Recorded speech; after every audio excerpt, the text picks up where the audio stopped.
Hello there. Welcome in. Glad to have you, whether you're listening on Extra Sports 1300, 740 KVOR, or whether you're streaming the show on those two radio stations' streaming apps, which are free to download. They're also free to use. So highly recommend those. And of course, there is another way to consume the show on a daily basis, and that is using your eyes and your ears by streaming the show live anywhere you scroll.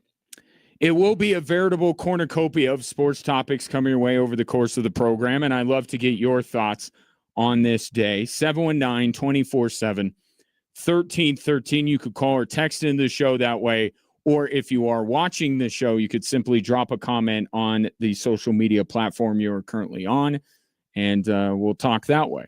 Either way, I'm good. Just want to hear from you. And let's start with the World Cup final. And I don't know what Argentina's intention was, game plan was going into that game. But very quickly, that game devolved into one team was playing soccer, trying to win the World Cup, and the other one was trying to make it a street fight.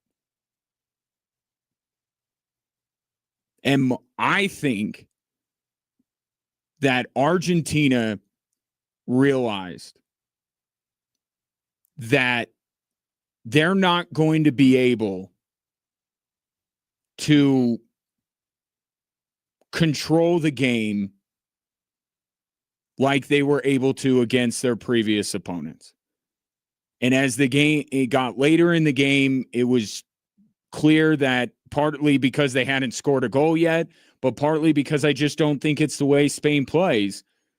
They weren't going to, just sit back and invite pressure and try to defend see out the last 20, 25 minutes like England was trying to do. This was a very different matchup for England, or for Argentina, excuse me. And I think Argentina realized that we got to muck this thing up. The ball movement of Spain, the constant movement that Spain has, the way that they defend, they just weren't going to be able to have the opportunities that they had previously throughout this tournament. And what Argentina's game devolved into was the type of, I'll call it soccer, but for a World Cup that has been such a great moment for the sport of soccer. So many great moments, so many great matches, the stars shone the brightest throughout the tournament. That was a terrible advertisement for soccer, the way that Argentina played. And it was, if I'm being honest, it was a little beneath them.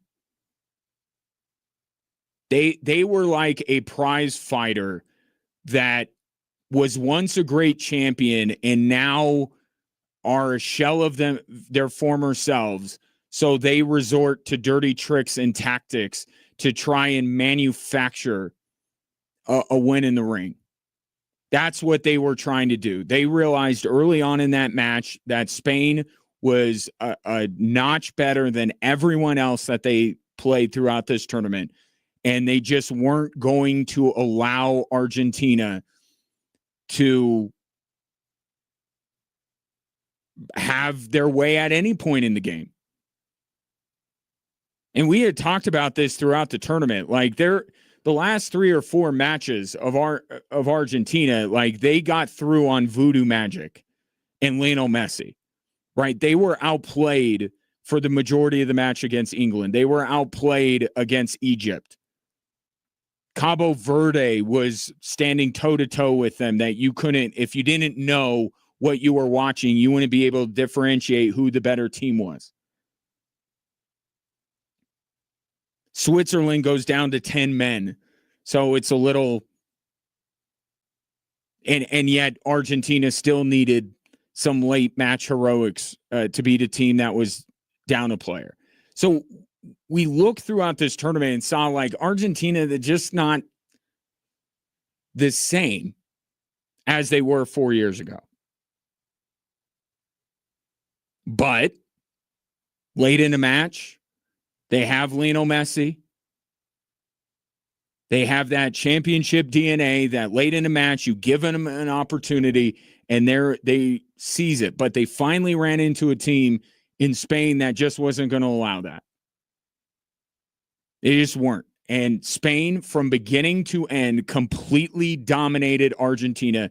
Pay no mind to what the scoreline was. That 1-0 doesn't tell the story. If it wasn't for Martinez, the Argentinian goalkeeper, that would have been a laugher. I thought that Spain was going to be a step up and maybe a bridge too far for Argentina. But I have to be honest, I wasn't 100, I wasn't the most confident that I have been because they're just that late game heroics that Argentina just kept bringing out and it kept happening. I knew that Spain was the better team.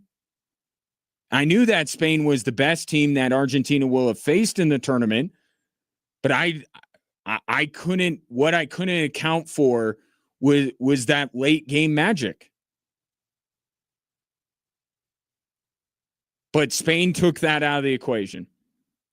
And maybe some of it was, look, the fact that they had to keep pushing to try and score a goal. They hadn't scored a goal throughout the entirety of the match. So maybe it was easier for Spain to keep pressing, keep pushing, as opposed to England in the semifinal, who got their goal. And they said, okay, what do we do now? And based on the result, it was the wrong call to sit back and defend for a half an hour and invite pressure for Argentina. It was a little bit easier for Spain not to do that because they hadn't had the goal. But they were the much better team. There were a few moments there at the end. Anytime Messi got the ball on his foot, you're like, okay, is this? And you even heard on the call on Fox, there was a little bit of anticipation, like, could this be it? Any free kick, any corner kick. There was still some of that there, but in the end, you look back and you're like, Spain was just too much. This Argentinian team was not what they were 4 years ago. But yet, that was enough to get them all the way to the final. What this is not going to be is a referendum on Argentina's entire tournament, okay? They earned their way to where they got.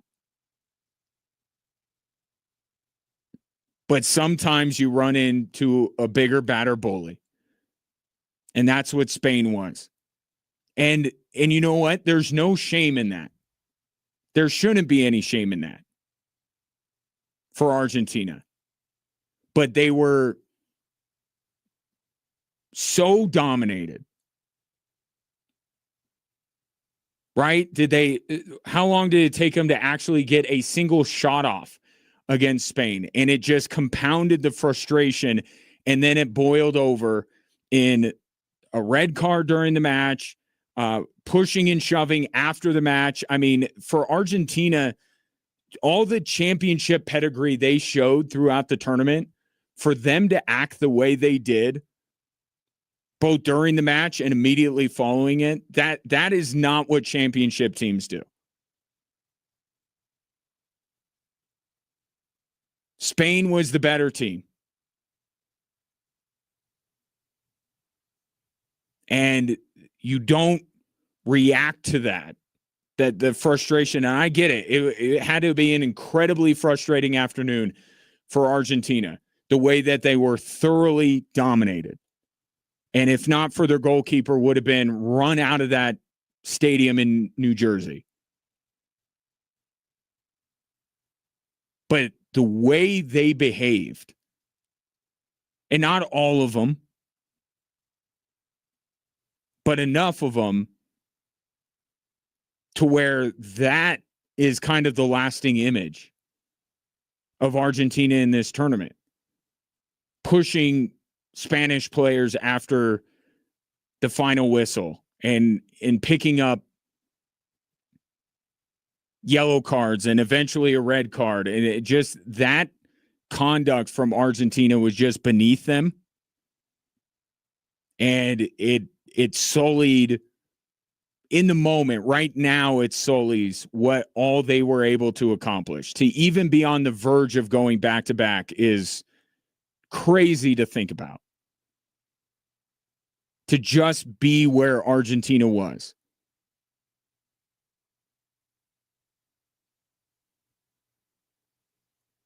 And that will be, once we get a little separation from this World Cup, I think some of those thoughts will start creeping back in. Like, wow, remember what happened, against Cabo Verde and against Egypt and against England. Like, it was remarkable what Messi was able to do for the entirety of the tournament and deserved the Golden Boot. I don't know why in the world we're talking about a third place game having an impact on the Golden Boot winner.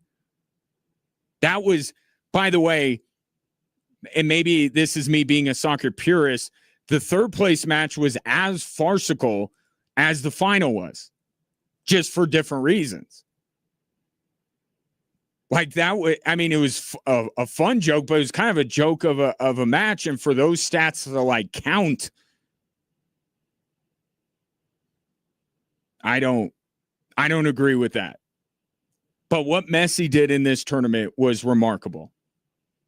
And what Argentina was able to do, the late match rallies, time and time and time again, showed why they are who they are. But that's down the line, because right now we're talking about the way that Argentina, acted in the face of just getting dominated by a better team. But Spain, I don't want to make this all about Argentina. Spain were worthy champions. They were kind of laying in the weeds a little bit, right? We weren't talking a lot about Spain early on in this tournament, and then they started building and they got a little bit better, and then it culminated with what they did against France, and everyone went, whoa. And then you had to be thoroughly impressed with what Spain was able to do to Argentina to completely take the greatest player to ever play the game completely out of the proceedings up until the last few minutes of extra time. It was a remarkable performance. I just wish that their opponent would have tried to play a similar way. And that's easy for me to say, because, again, I'm saying that Argentina, I think early on, realized that this was a completely different animal that they were going up against, and they would not be equal to the task. So they resorted to the style of play that you saw. But in an ideal world, you would see the Argentinian team play, I guess the way I would put it is play Spain straight up. I would have liked to see Argentina play them straight up instead of resorting to the tactics that they went to throughout most of that match. But you understand where it was born out of. It was born out of frustration because they were facing a much better team. It's Spain's time. Argentina's time has passed, but what a time it was. They won the last one, got all the way to the final here. So all told, as great of a champion as Spain is and as terrific as the last two matches Spain played were, it does leave a little bit of a bad taste in your mouth after these 39 days that have been absolutely epic. Because it was not the most aesthetically pleasing soccer. And the way that Argentina did things really took away a lot from what that tournament was. It was a little disappointing to see, but I do want to, as much as we can, keep the focus on Spain because they were remarkable. They dominated the best two teams in the world, other than themselves. And that's the way it should be. We want to crown a champion, a worthy champion. We did. This World Cup did. Spain was the better team. They were You call it sandbagging, call it what you want, but early on in the rounds, we weren't talking a lot about them. And then when they needed to turn it on, boy, did they. So I love everything that Spain did in the last two matches. But it's hard not to talk about yesterday's final and not remark on how poorly Argentina came across. So I'll take your thoughts on the final itself, 719-247-1313. And I was left with a lingering thought. I won't say a terrible thought, but a lingering thought. Is this the way that Messi wants to go out? I'm saying from the biggest stage in his sport. Is that how Lionel Messi wants to go out? I can't imagine it is. Can he do anything about it? We'll get into that conversation as we move along as well. 719-247-1313. Coming up next, there's an interesting trade in the NBA that if you're a Nuggets fan, you should be happy about, and why I think this is a good time to revisit a potential Nuggets deal. We'll get into that coming up next here on 740 KVOR and Extra Sports 1300.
So while we are waiting for a certain piece of NBA news to drop, Patrick Beverley said it would be today, by the way. So if it doesn't happen today, then please direct all your angst and vitriol towards Patrick Beverley, who said that word on the street was a certain piece of NBA news was going to drop today.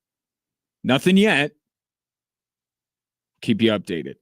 However, there was a significant bit of NBA news to come out over the weekend that, if you are a Nuggets fan, should make you happy. And that is that Lou Dort is now leaving the Western Conference.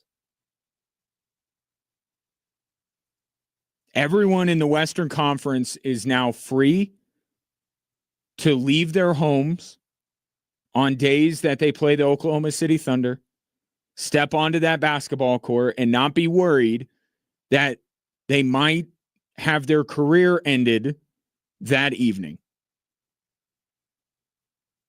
One of the dirtiest basketball players in the game is now on the other side of the bracket.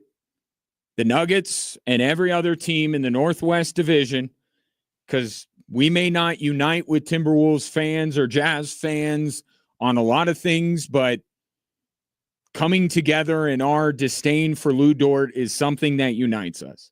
And the fact that you're only going to have Lou Dort on your schedule twice in a season is music to your ears, or at least should be. Remember when he just decided to trip Nikola Jokic for no reason? Yep. It's not the Nuggets' problem anymore. He is Jalen Brunson and Jaylen Brown and Jason Tatum and Tyrese Halliburton. He's there. Giannis, he's their problem now.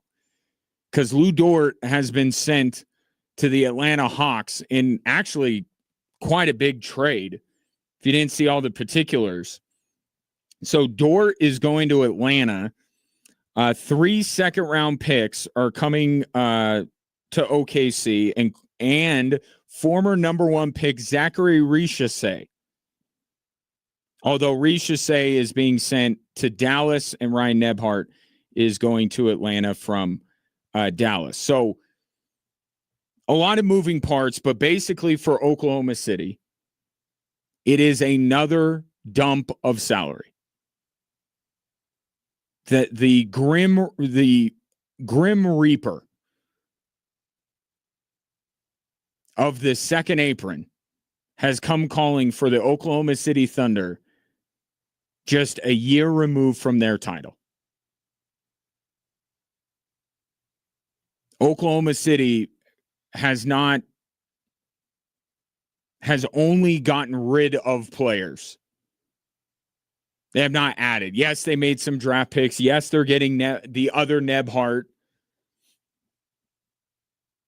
to be on their team, but they're taking players that you watched 2 years ago help eliminate the Denver Nuggets and players who you watched this year in the postseason, and they're just dumping them. They're dumping them because of the financial rules that are in place, and this is not to make you, you can't feel amazing because that Grim Reaper already came for the Denver Nuggets and he's still impacting them today.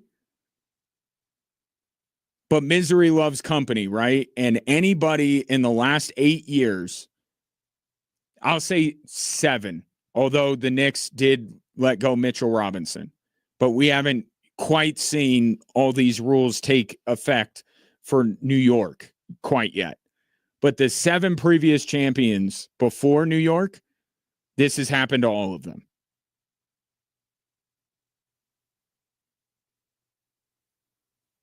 And yes, this isn't, the Thunder dumping Shai Gilgeous-Alexander, but Lou Dort is a key piece to the Oklahoma City Thunder. He is part of their identity. And I've always been on this side of the argument.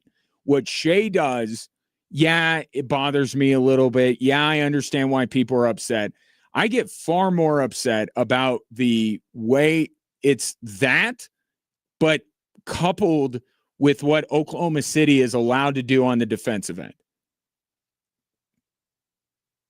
The imbalance that happens to where Shea gets superstar treatment and gets every call, but yet on the other end of the floor, the opponent of the Oklahoma City Thunder, despite having their own superstars, can't get any calls, and Caruso and Dort are there to physically assault any opposing player. That's what bothers me. It's not Shea alone.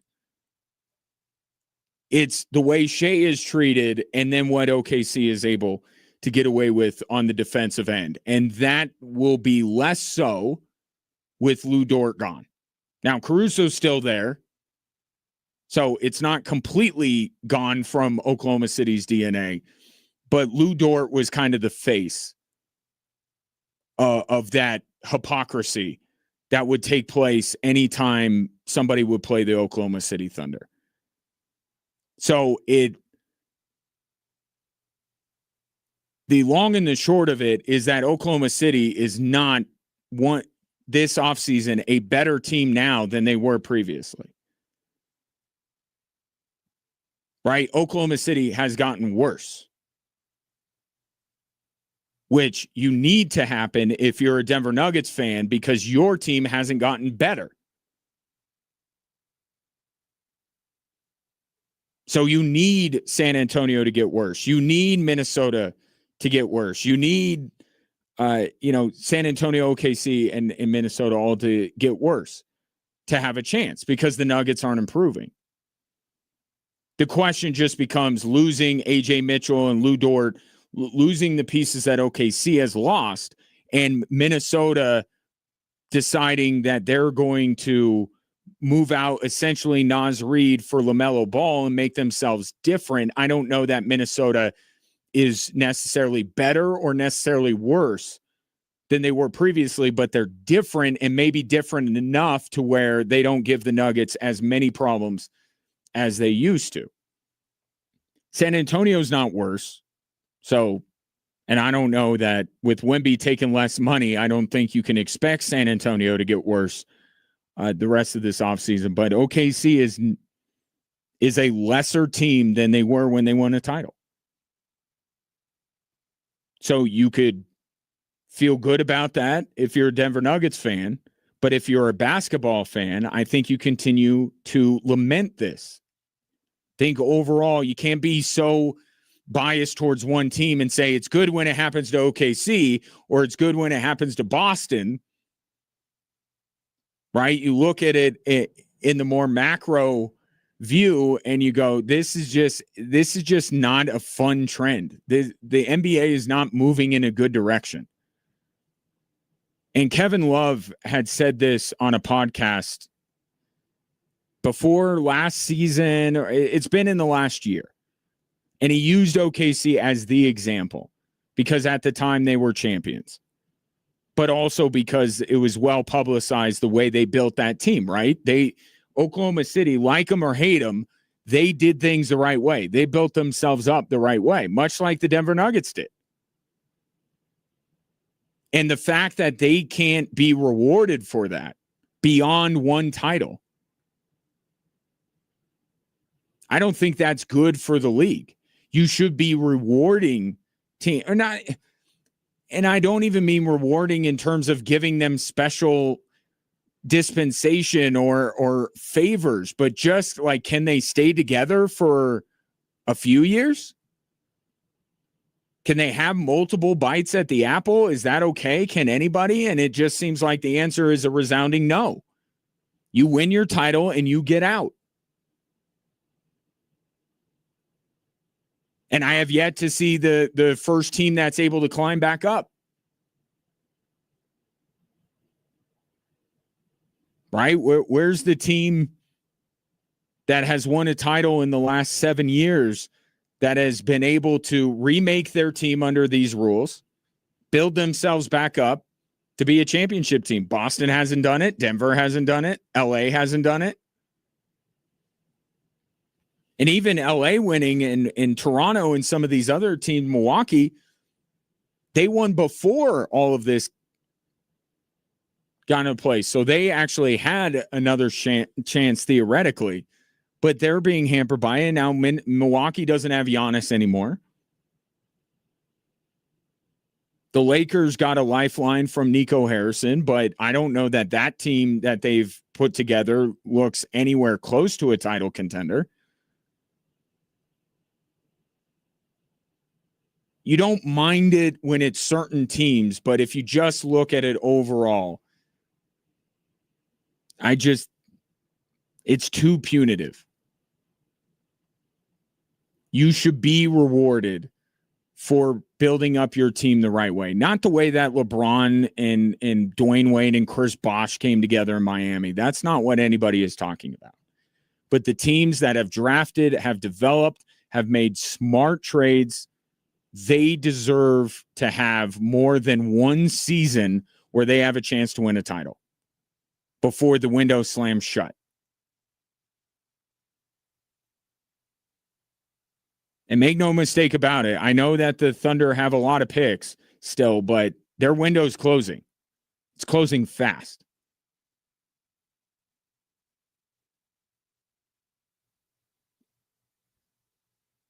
But the question this upcoming season is Oklahoma City worse enough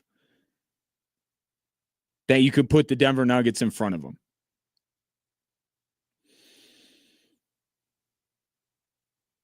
I don't think I could say that. I would love to sit here and I'd say, oh, power rankings, I got the Nuggets in front of the Thunder. I can't do that. 7-game series tomorrow, I think I'm still taking OKC. But I'm not as confident in that now as I would have been, a week ago. It's a much more open-ended question. I guess just the biggest takeaway is thank goodness that you don't have to see Lou Dort 4 or 5 times a year or 8, 9, 10 times a year if you happen to meet him in the playoffs. Good. I say good riddance. He's the Eastern Conference's problem now. But that brings up something else here because you look at this Hawks roster and do they have any thought of scoring points this year? Or are they just going to defend teams to death? I mean, they have Dyson Daniels and Nickeil Alexander-Walker. Now you're adding Lou Dort. Does this team want to score points? And I look at it at Atlanta and I go, Jamal Murray would fit very well with your team. And the Nuggets could certainly use some of those defenders that you are hoarding in Atlanta.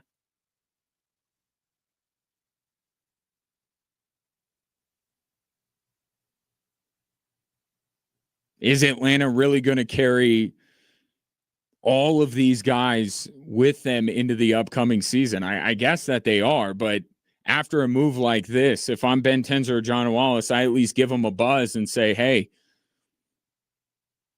you want some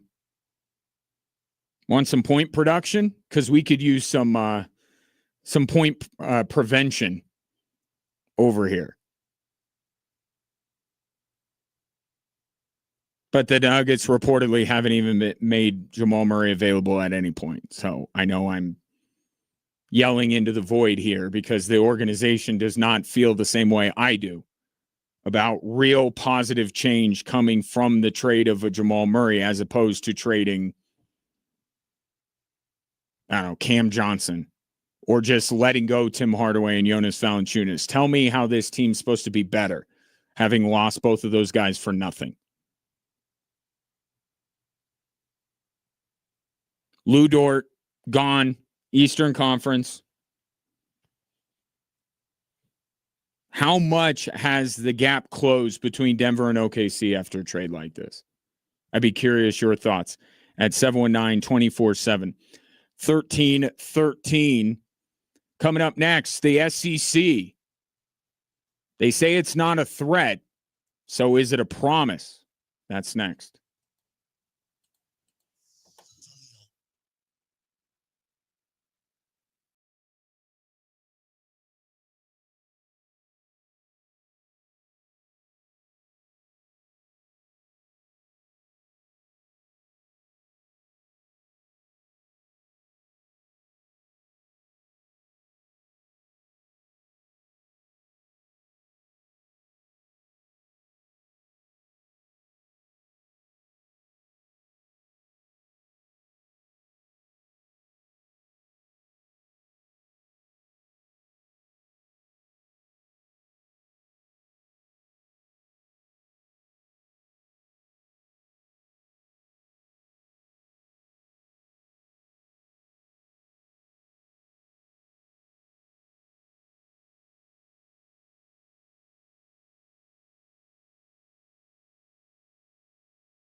Busy week this week for Switchbacks FC. They got 2 matches at Widener Field. The first is Wednesday night against Miami FC, and then Saturday they will be hosting one of the best teams in the league, Charleston Battery. 2 huge matches this week. Get your tickets for both.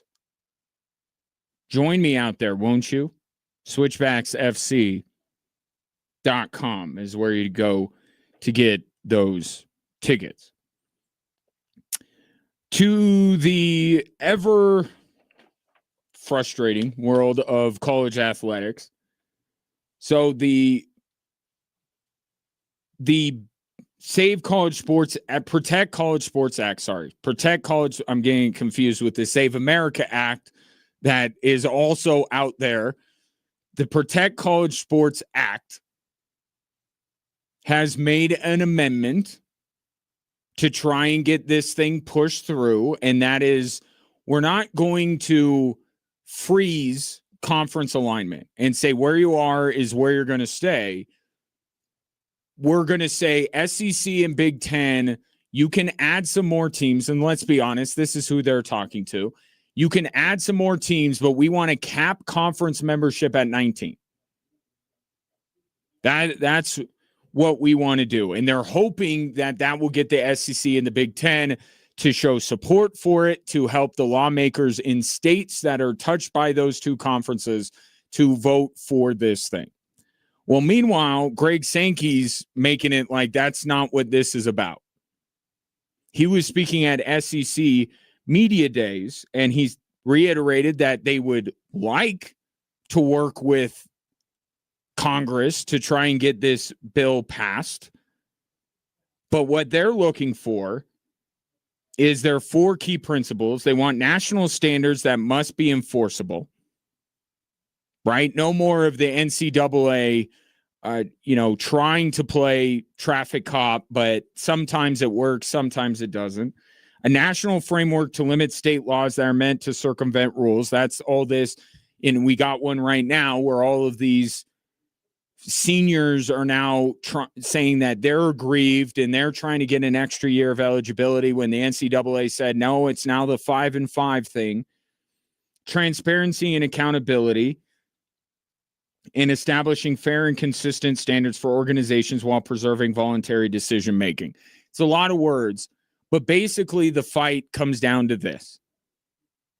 Rules need to be enforced because right now, college athletics and college football specifically is the wild, wild west.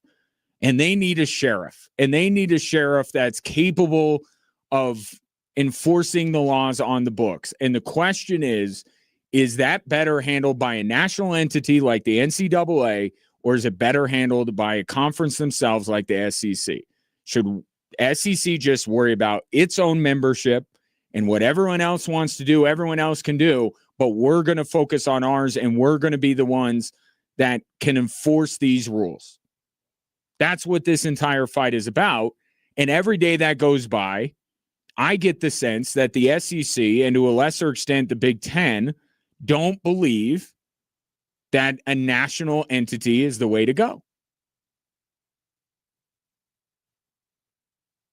And of course, there is the little bit of messy business that is breaking away from the NCAA that the SEC would need to do in order to be able to be on an island and be able to make the rules that they want to make and enforce the rules that they want to make. And to that end, Greg Sankey, the SEC commissioner, said people have talked about that and added the frustrations that bring them to the point of saying we should look at something significantly different. I do not believe that is a leverage point. It's not a threat, in other words. I think that's honest communication that I take translated as a promise. The SEC, and you could argue that they're not doing their level best and doing everything they can in order to get this thing passed. But I think they're looking at this Protect College Sports Act to say this is the last chance. This is your last chance. If this thing doesn't get pushed through, and the only way it gets pushed through is if the SEC gives their stamp of approval. But if this thing doesn't go through, then we're gone. I think that's what Greg Sankey is saying.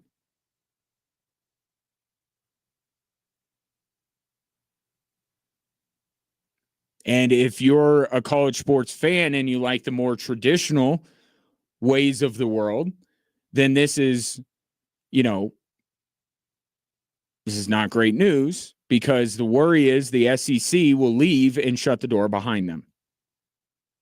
And I said this last week. That's where I think it's heading. Maybe it's just my low confidence level that Congress can get much of anything done. But I don't feel like this Protect College Sports Act is going to make it all the way through. So I think that the conferences and the schools that aren't currently in the Big Ten or the SEC should start trying to figure out how they can cozy up to them so they don't get left behind. I think that's what's going to happen. When this thing fails, the SEC will say, see ya. The Big Ten will follow them. And then the remaining schools and conferences will have a choice. And the choice might not even be theirs. The choice may be the Big Ten or the SEC's ultimately. But it will be, can we take part in this? Can we have a stake in this new world order of college football?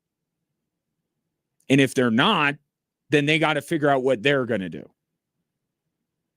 And this is why I said, I'm not saying it's the cleanest and simplest and most traditional way of solving anything, but I think it's better than a lot of the alternatives I've seen out there. Big Ten and SEC break away and do their thing. And then they leave the door cracked through promotion and relegation to allow the group of six, the teams, not necessarily the conference, the teams to make their way up and to be able to be at the big boys table, if only for a year or two at a time.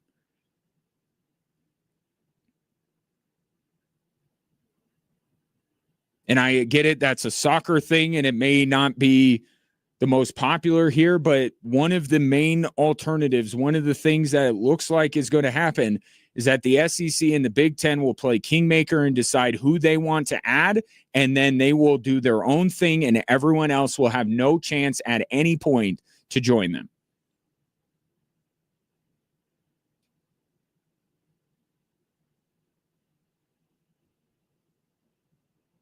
But I think, again, I think this is the SEC. I think if you gave Greg Sankey truth serum, I think his optimism would be extremely low that this thing is going to get through to his liking. Right? The SEC are not the necessarily the good guys in all of this. They are wanting to have their cake and eat it too, but that happens when you have leverage. The SEC and the Big Ten are the most powerful brands in college athletics, so they can, more than these other conferences, say, we want this, and we want to be allowed to do this. So they have the power right now. They have a lot of the power in helping getting this bill passed, but they're only going to do it if they have it's a satisfactory bill to them. And I think in many ways, this Protect College Sports Act has been painted as the SEC and the Big Ten against everybody else, trying to keep them tethered. You have to stay with us. You have to keep us. And they're saying, why should we have to do that?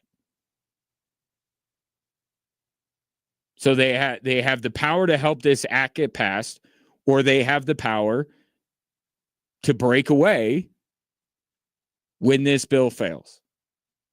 So if you're a fan of the SEC or the Big Ten, I know you may not like it's possible that you may not like the way it looks going forward, but just know that you're in the right place, right? because either your schools, your conferences have the uh, most leverage, the most power, the most say in what this act looks like. And you'll be the ones that will be fine if this thing fails and you have to break away. All these other conferences, I don't know that you can say that necessarily about. It feels like we're getting to a point here where we're going to know something. What we're going to have a clear picture of what college football and college athletics looks like. It feels like we're getting closer. But I also felt like we were getting close to a decision from LeBron James and close to figuring out whether the Clippers circumvented the salary cap to sign Kawhi Leonard, and we're no closer. So I could be completely off on that, but it just feels like this is reaching some kind of a boiling point where either, for lack of a better phrase, you hand the bill to the SEC and say, mark it up, tell us what you want so we could get this thing through and take our little victories and take the fact that you're still going to be somewhat tethered to the rest of college athletics. Or they push through and they say, no, this is really what's best, and you guys got to adhere to that. This thing fails, and the SEC and the Big Ten go off and do their own thing. Which, when somebody says this is good, this is bad, I mean, it's just a matter of your perspective, right? I mean, if you're a college football fan in the state of Colorado, I think a lot of what's in the bill you like, and the idea of the SEC and the Big Ten breaking ways doesn't sound good. But if you are a fan of the Big Ten or the SEC, and the best example is the Premier League in England. If you're in the Premier League, you love life. You're playing in one of the most popular leagues in the world, and it's great competition week in and week out. So it's just a matter of who you're rooting for in all this, big guy or the little guy. And it's not really even big guy, little guy. It just it's what team you support. But Greg Sankey seems like he's not threatening, but he's promising SEC breakaway if this bill doesn't get done. 719-24-7, 1313. Coming up next, Bo Nix enters the NFL top 100, what it truly means about the way that NFL players view him. You're listening to 740 KVOR and Extra Sports 1300.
Welcome in. Thanks for stopping by.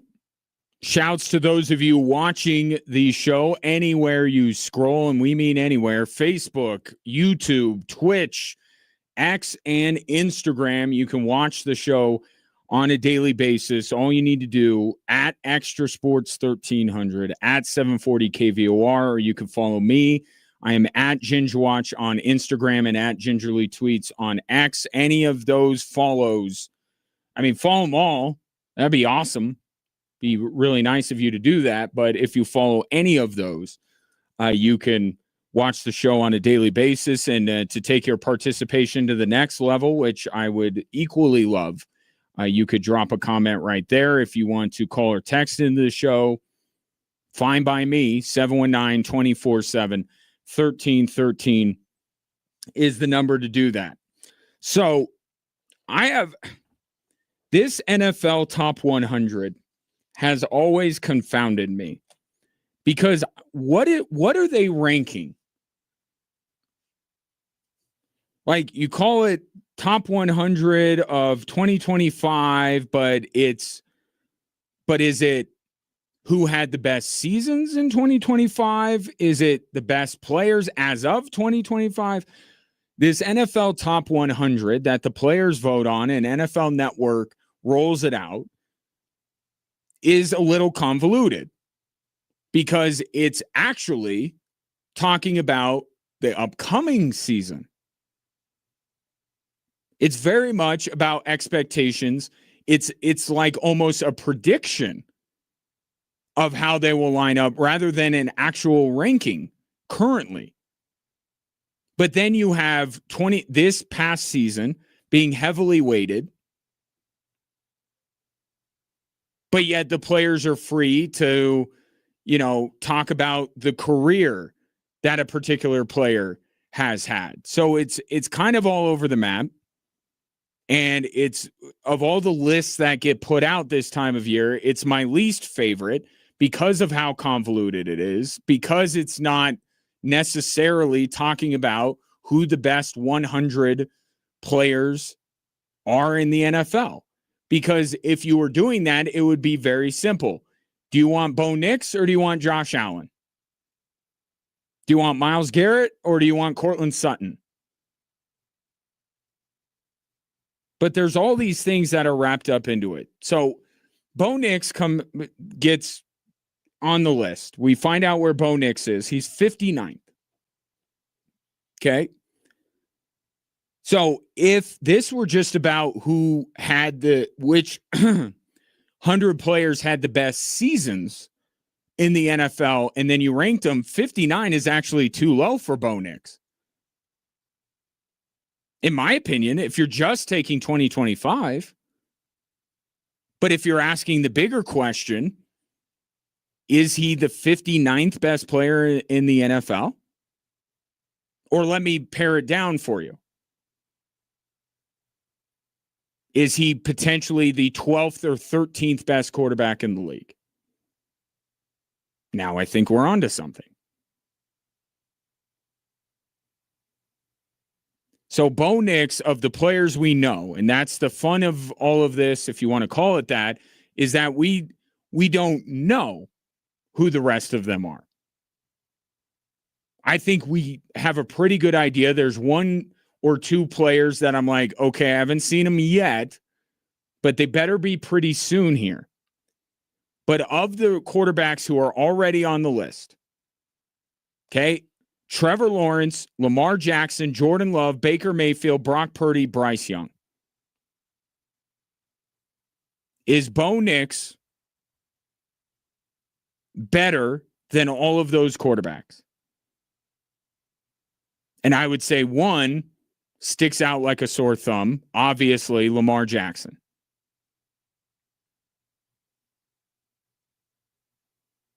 But I'd even look at a Baker Mayfield, and I've said this about Baker before. No one fluctuates more. Like, he's so mercurial in terms of where he is. One season, Baker Mayfield is like, oh, you don't understand. Like, Baker Mayfield is absolutely a franchise quarterback. And outside of the big four, well, it's the big three now. I guess it's Josh Allen, Mahomes, and Joe Burrow now. Or maybe it's a new big four and Matthew Stafford's in it. But Lamar Jackson clearly isn't a part of this group anymore, which I don't get, but that's what all these lists are showing. But Baker Mayfield's right there. That's a good season. A season like last year where, by the way, Baker Mayfield was incredibly banged up all season, and it's like this dude's barely clinging to a spot in the league. Maybe that's a bit of an exaggeration, but 77th. And he's, only above, in terms of the quarterbacks worth ranking, only above Brock Purdy and Bryce Young. So we're constantly all over the map when it comes to Baker Mayfield. We can't figure out where to put this guy in the pantheon of quarterbacks. So that's the list. Lawrence, Lamar, Love, Baker, Purdy, and Bryce Young.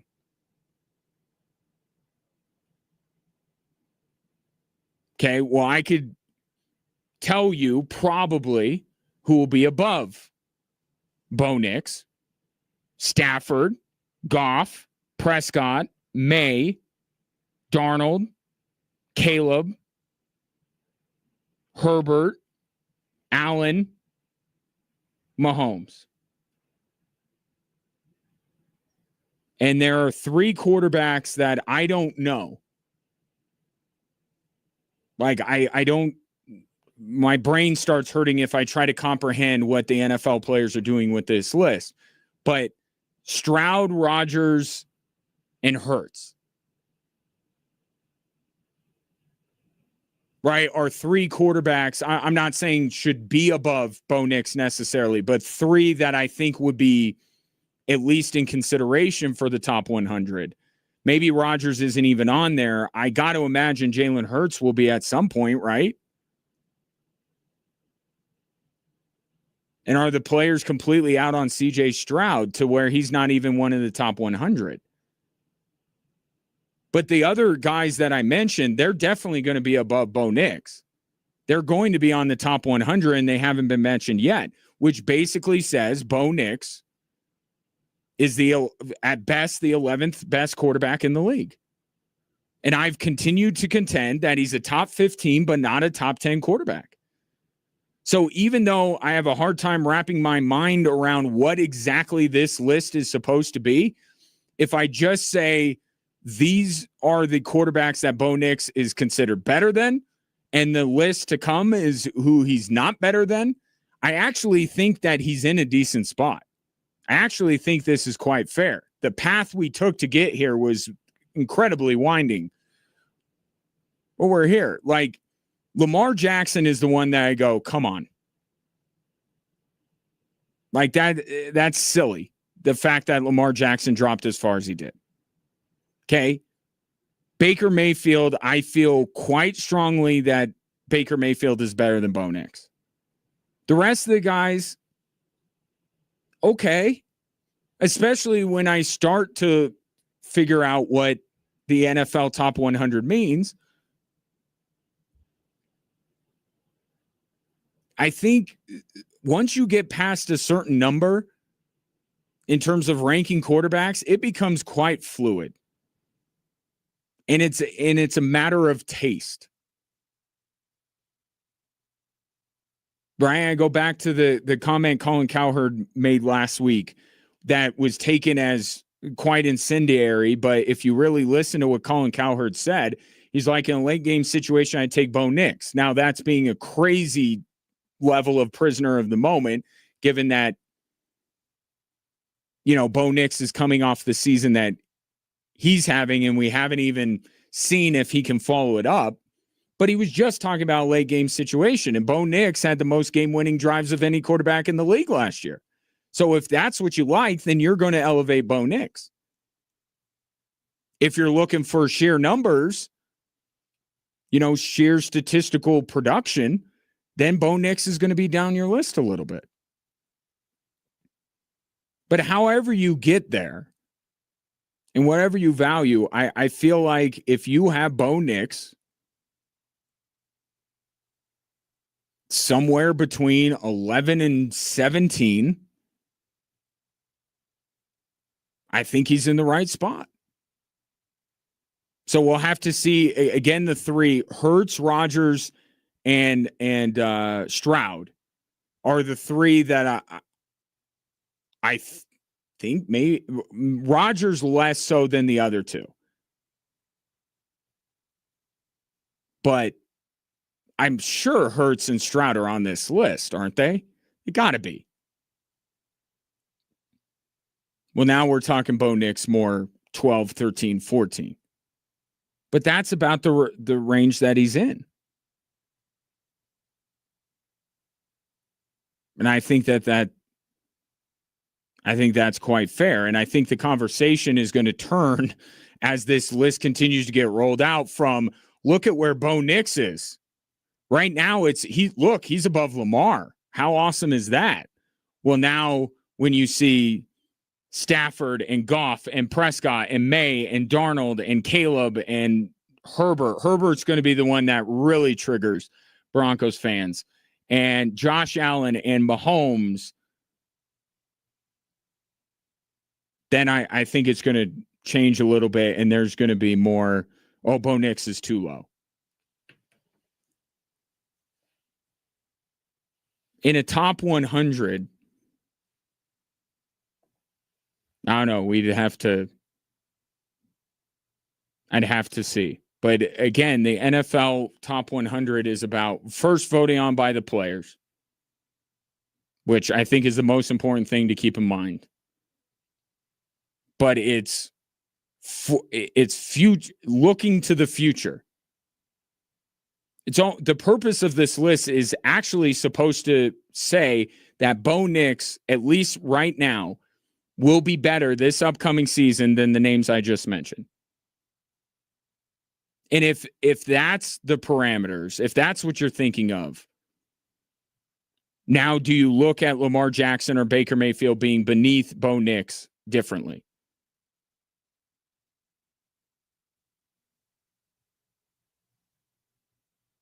I think the Baker Mayfield thing, I would change my mind. Lamar, I'm never going to see eye to eye with this. I just don't understand why so many people are bowing out on Lamar Jackson. And I think that Lamar is going to bounce back in a big way this year. And his spot on these lists will be very different a year from now.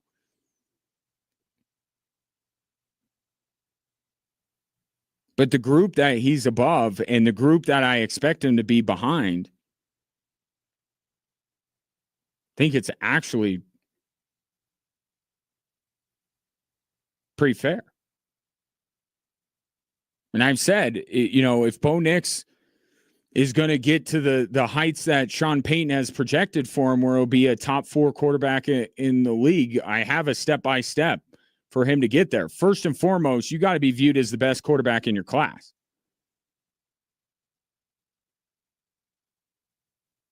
Right? You can't have Drake May and Caleb Williams being and Jane Daniels. I didn't even mention Jane Daniels. Where's he going to end up? Got to be looked at as the best in your class, best in the division, at least outside of Mahomes.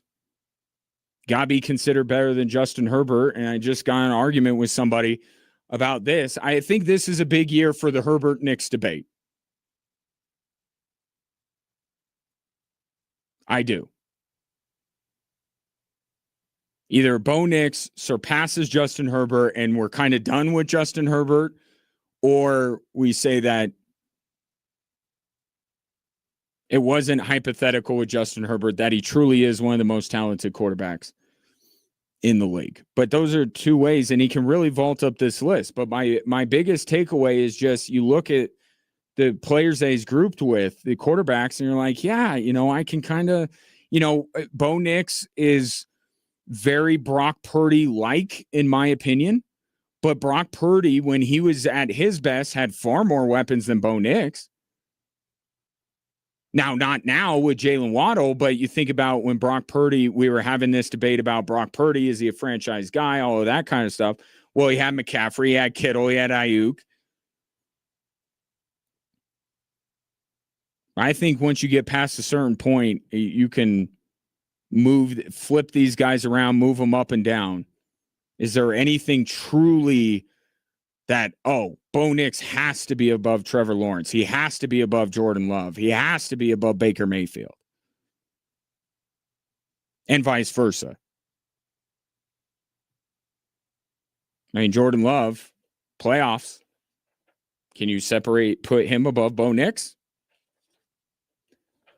So that's where he's at. Bo Nix, 59th on the list of the NFL top 100. Lawrence, Lamar, Love, Mayfield, Purdy, Bryce Young. Right now are the quarterbacks that NFL players believe for this upcoming season or based on this past season or just overall, he's above those guys. 719-24-7. 13-13. Coming up next, Messi really can't go out like this, can he?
Switchbacks FC back at home for 2 matches this week. The first is Wednesday night against Miami FC and Eloy Room, who was a star for Curacao, their goalkeeper in the World Cup. If you would like to go Wednesday night, it's a 7 o'clock kickoff from Widener Field. I have a 4-pack of tickets for the 13th texter to text Switchbacks in their name to 719-247-1313. Speaking of the World Cup, didn't love the way it ended in a variety of ways, mostly from Argentina's perspective. I thought that Spain were worthy champions. I think they dominated Argentina, and they frustrated Argentina to the point that I thought Argentina behaved both during and after the match in a way that is unbecoming of a World Cup champion. But because only one team seemed to want to play soccer and the other one wanted to do whatever it was that Argentina was trying to do in that match, it was not the best send-off for the World Cup. It wasn't the best way to cap off what I thought was a tremendous tournament, a tremendous 39 days. And the numbers, I know that there are some people out there that just never bought into soccer. I'm telling you, a lot of people bought into soccer, at least for these 39 days. The lasting impact is a different story. And that's what everybody is hopeful about, what will happen with soccer in this country beyond the World Cup. But it's a completely separate conversation. Every metric, everything you look at says that the World Cup got a lot of people bought in that wouldn't normally watch soccer. Not everybody, not the entire country, but a good chunk of it, for sure. So it just wasn't the best final to close out, or best halftime show for that matter, to close out the World Cup. And also, if it was the last match in a World Cup for Lionel Messi, it wasn't the best way for him to go out. You saw more of Messi. Messi was more involved later in the match on some of the free kicks and corner kicks. But, man, if you weren't looking for the guy, and I think at this point you're looking for Lionel Messi when you watch soccer, you want to find him, you want to see what he's doing, you want to follow him. If you weren't doing that, you wouldn't have even noticed he was on the field. And this is another place where Spain deserves a lot of credit. Lionel Messi at this stage of his career is not going to go and get the ball. Right? Argentina must have the ball for Lionel Messi to work his magic. And Spain said, you're not getting the ball. So therefore, Lionel Messi is not going to hurt us. And he didn't. At all, other than a couple of late moments that just because he got guaranteed a touch on the ball, you went, ooh, is this it? It's completely taken out of it.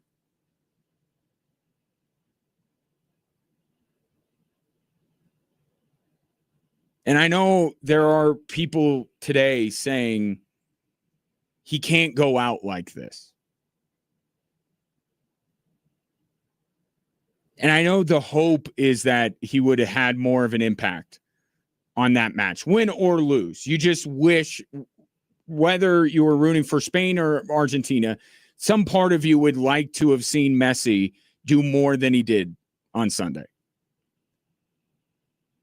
So I get the emotion behind wanting more from Messi and getting a better send-off. But here's the fact of the matter. How many sports legends get that ending to their career?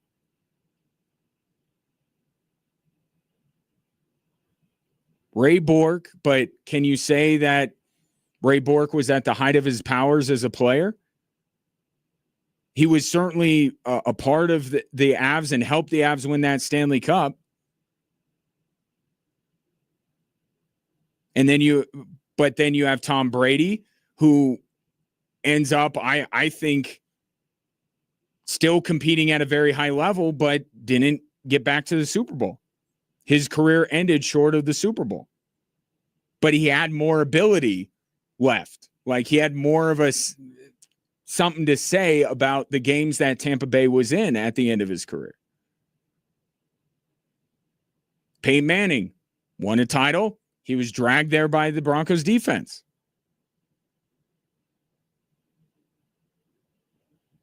It would have been the ultimate storybook ending to the World Cup career of Lionel Messi if he would have helped Argentina win.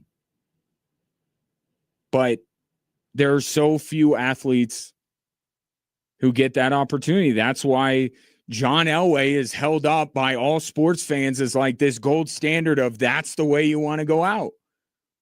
But it just has eluded almost every other athlete that has ever played sports. That either it's never you going out on top and also you being arguably the reason why you're going out on top. John Elway was. He torched the Falcons and walked out with the Super Bowl. I don't remember one single thing that Peyton Manning did in Super Bowl 50. Not one. But he got the trophy. Lionel Messi was going down the tracks to where he could have scored multiple goals, won the Golden Boot, won the World Cup, and it would have been it would have topped John Elway. But he just came up short. So for the people that are saying, he can't go out this way, absolutely he can. He absolutely can. What is saying he can't go out this? Of course he can. He's going to be 43 years old when the next World Cup comes around. He's going to be 43. And you saw that Argentina team yesterday. They were exposed. Without the heroics of Lionel Messi late in these games, you looked at the rest of Argentina and you're like, maybe they weren't that good to begin with.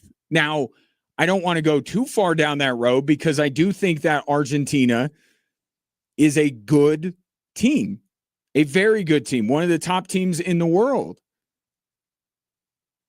But when you're able to take Messi out of it, you're looking at everybody else other than their goalkeeper and going, yeah, these guys ain't it. So how is 4 years from now going to be different than yesterday?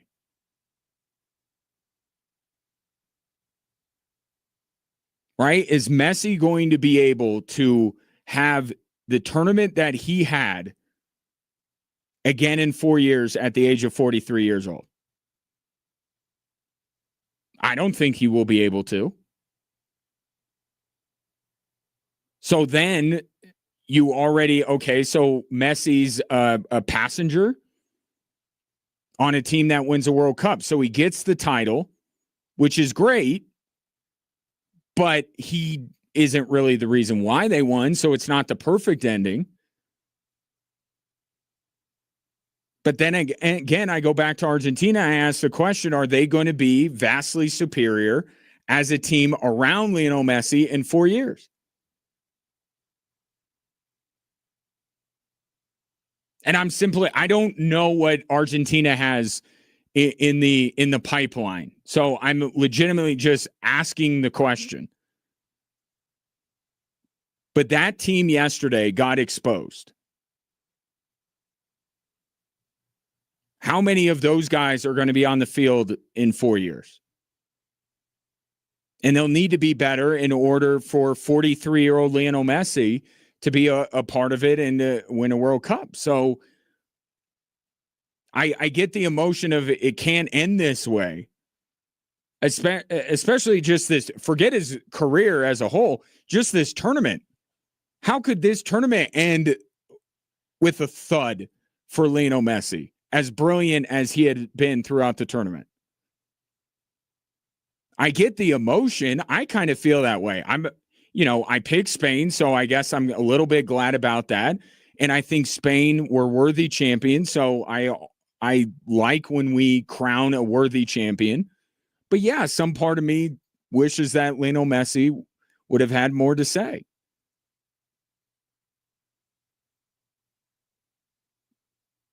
But to take that to the next level and say, well, he's definitely going to play in 2030. Sure about that? And why would you expect 4 years from now with 43-year-old Lionel Messi to end up better than now with 39-year-old Lionel Messi?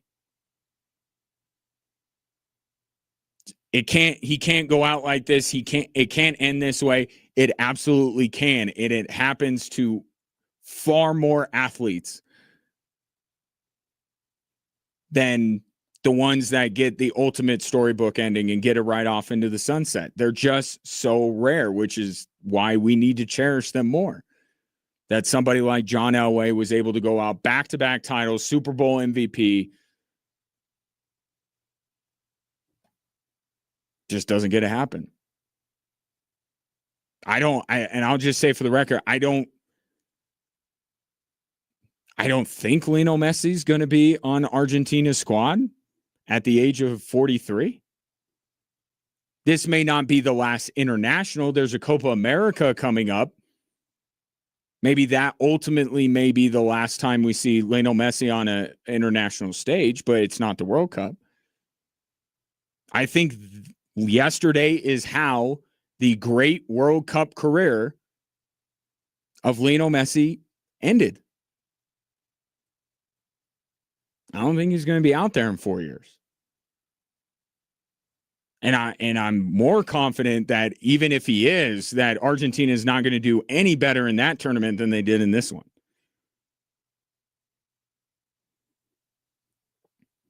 And by the way, he's not totally blameless when it comes to some of the, the acts that Argentina got into. He's not taking out dudes or shoving them after the final whistle, but when he tried to get a guy sent off who merely touched his lips while he was talking, like, come on, dude. By the way, I understand why they implemented that rule. It's clearly backfired. They got to do something about that rule. Because now you're just going to have players doing what Messi did. See? You could almost see it playing out in live time. The guy's talking to him about another player being down on the field. He happens to touch his mouth, and Lionel is almost like, even though Messi's back was turned to where the camera was, you could almost like hear the conversation. And it's like, oh, you just touched your lips, I'm telling. And he turns around and raises his hand. Come on. You know what the rule is in there for. That's not what was going on. But the most egregious offender was not Lionel Messi yesterday. I can at least say that, but that moment is not, I don't think, how Lionel Messi would like to. Can't end that way. Can't go out that way, being a tattletale and trying to get somebody sent off undeservedly. 719-24-7. 1313 back after this.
Congratulations to Jeff. Picked himself up a 4-pack of tickets to Wednesday night's Switchbacks match against Miami FC. I'll have more tickets to give away as the week moves on because I got 2 games to give you tickets to. The Wednesday match against Miami, and then on Saturday as the Switchbacks host Charleston.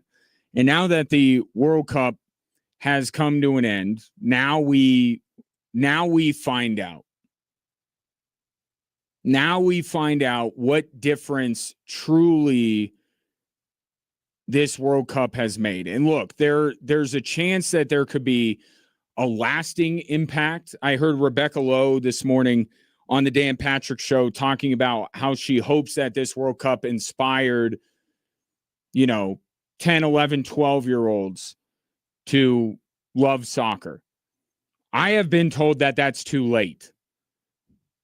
That you got, maybe as viewers, that's okay. But as actual soccer players, I hear that that's too late. You got to get them at 6, 7, 8 years old or they're completely lost. At least that's what the youth sports system will tell you. But at any rate, U.S. soccer trying to overhaul the youth soccer system in our country. And look, there could be the fruits of that labor down the road. But what is more immediate and what I'm more interested in the time being is just, do we leave it alone and say it was a fun 39 days and our viewing habits or our fandom doesn't change fundamentally or even a little bit? Forget fundamentally. Like, look, we got so many different entertainment avenues that we can go down, right? The market is oversaturated with sports, but with other entertainment and all that kind of stuff. So I don't think that anyone can realistically believe that all of a sudden somebody who was not into soccer is now going to make soccer their whole identity. Maybe that's the 10, 11, 12-year-olds that Rebecca Lowe is talking about, but not for my age, not 30s, 40s, 50-year-olds. But I am curious, the bump. We saw the bump for the NHL coming out of the Olympics, and you have to say that's as apples to apples as we can get with a comparison, right? The NHL, very much a niche sport. I hear a lot of people tell me I don't like hockey for the same reasons they don't like soccer: offside, too low scoring, right? And I try to educate them, you try to do what you can. But hockey's not a sport that we technically, go crazy for. It's not one of our more popular sports. If there is truly still a big four when it comes to comes to athletics, hockey's definitely fourth. But the NHL saw some residual impact from the Olympics. And viewership is one way that we obviously measure this. Now that the World Cup is over, what are we going to get? It would help if the highest profile player from said tournament was immediately turning around and playing for his MLS team, but that will not be the case, as Messi will not play the next 2 matches for Inter Miami. So his return to MLS from the World Cup will be put on hold. I think for MLS, that's the most powerful thing.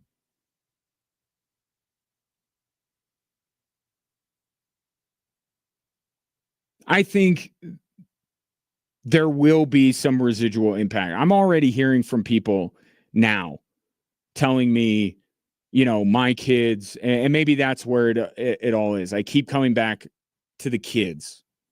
Maybe that's what it is. Maybe that is where the growth is going to be. And maybe we don't see that immediately, but we see it down the road. All of a sudden we look around and we're like, soccer's like way more popular than it used to be.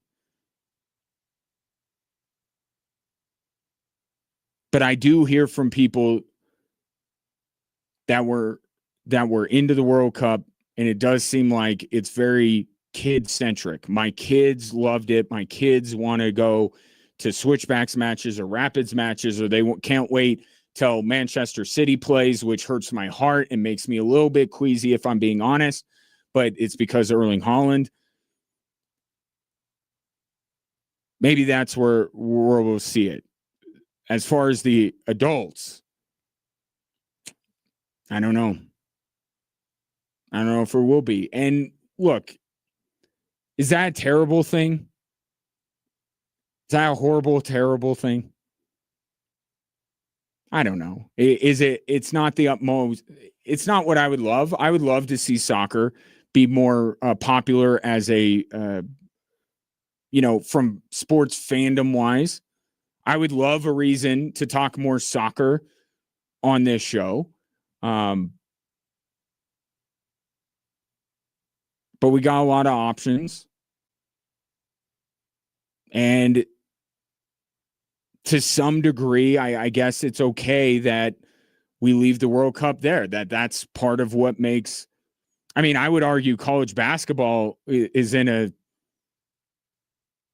hockey too. I mentioned hockey earlier. They're in similar boats. I mean, how many people are locked into regular season college basketball? But when March Madness rolls around, boy, we are all in. Hockey during the season, but playoffs, we always hear it. Oh, I'm watching the hockey playoffs. I don't know any of these teams, but I love watching playoff hockey. Not the ideal outcome. It's not ideal when you love a sport like I love soccer, and maybe you do as well. You want to see it become more popular. You want it to be more mainstream. But enjoying this World Cup the way we did, I think that's good too. That we just got super into it. People that didn't like soccer were all in, and we were all talking about what happened, even if it was, I think one of the real lasting impacts of this World Cup maybe isn't a benefit to soccer. I think it's a benefit to America. How about all the stories of people coming over from, Europe, especially, and coming over and going, this place is kind of awesome. People are super nice. We always talk about sporting events as a boon to tourism. Not just because people have to come here to take part in the sporting event, but if you make a good impression, then they may come back. And I think that there are a lot of people that are traveling back to Spain and Argentina and Brazil and Denmark and Norway and all these places and saying, yeah, I might want to go back to America. I think America got some good PR. I know that towards the end, it got a little rocky with the overturning of Balogun's red card. And even yesterday, there were some jokes made about the trophy presentation. But I think America came across very well during this tournament. And I think that's something that will have a lasting impact. Oh, we're not, like, we may feel strongly about our politics, but it doesn't, rule our lives. Like, we're able to go out and have a fun time, even if somebody is not like-minded politically. We could just go out to a soccer match or watch a soccer match at a bar and have fun. Imagine that. Kind of crazy that Europeans didn't think we were capable of such things, but I'm glad that we straightened them out. But it was a fun 39 days. Some of the human interest type stories, the emergence of Erling Haaland as a star. It was good. It's good 39 days. I just wish the 39th day went a little bit better. Because we had, if I'm comparing it to Olympic hockey, we got a beauty of a gold medal final, didn't we? That was a great hockey game. And that was the final snapshot of the tournament. Well, I guess unfortunately, so was the World Cup final. That's the last snapshot that a lot of people are going to have of this tournament. It wasn't great. But I think that's where the impact is. I think it's with, it sounds like, Hands Around the World or the Coke commercials or We Are the World with Michael Jackson and Stevie Wonder and all of them singing. But I think that's where it is. I don't know that we see the immediate impact because a lot of these stars are going to go play in leagues that are not our own. So maybe the Premier League sees a little bit of a bump in terms of ratings. I don't know that MLS will. But if it got, like Rebecca Lowe was saying this morning on the Dan Patrick Show, if it inspires or just gets 9, 10, 11, 12-year-olds to be a little bit more into soccer, then I think it will kind of have done its job to grow the game. It just, maybe we have to wait a little while to reap the rewards of that. This coming in from Brett says, you are correct, Ryan. 10 years old is too late if you want your son or daughter to be able to compete by the time they're in high school. Clubs around here are average and seasonal. That is the way 99% of the United States is with their soccer. However, in Europe and South American countries, they have schools that are soccer schools 24/7 with a little bit of math and reading thrown in. It's kind of like how Canada deals with hockey. That's me adding that in, not Brett. Those are where these World Cup players were developed. We don't have that in the U.S. And just to clarify, that's when you would need to join soccer to make a quality high school football team. There are high schoolers everywhere, including Colorado Springs, where a student athlete can be average at soccer and play in the YMCA maybe and will be successful, but some schools in the city are breeding soccer players year-round. And look, my bigger goal here is not to get the U.S. to win the World Cup. But if the attention that has been paid to this World Cup and the light that it shined on a very flawed system in the youth ranks in our country, and U.S. soccer delves into what they're trying to do to reshape it and make it cheaper and so more families can afford to have their kids play soccer. And then my bigger hope is not actually that leads to a better U.S. men's national team 8, 12 years down the road. It's that I hope that we find a new formula for youth sports to reform all youth sports. And I'm okay, as somebody who was not blessed with a ton of athletic talent and somebody who, although I feel like my son is a pretty good athlete, but I know that I didn't help him out with my genetics, to be able to, it's like what Eric Winalda said on the Dan Patrick Show last week. If we could separate and say, these kids are going to go here, and they're the ones that need to invest more because they're going to get world-class coaching and they're going to be put through the developmental systems. And then everybody else, we want you to play soccer, but you're going to play it for fun. I don't see that as a problem. It's youth sports stringing these parents along and saying, if you just get more coaching, if you just get more of this, then your kid will be able to make it. I think they prey on parents in that regard. I'm okay with separating, sports should be fun. The vast majority of people should play sports for fun. More Drive Time Sports after this.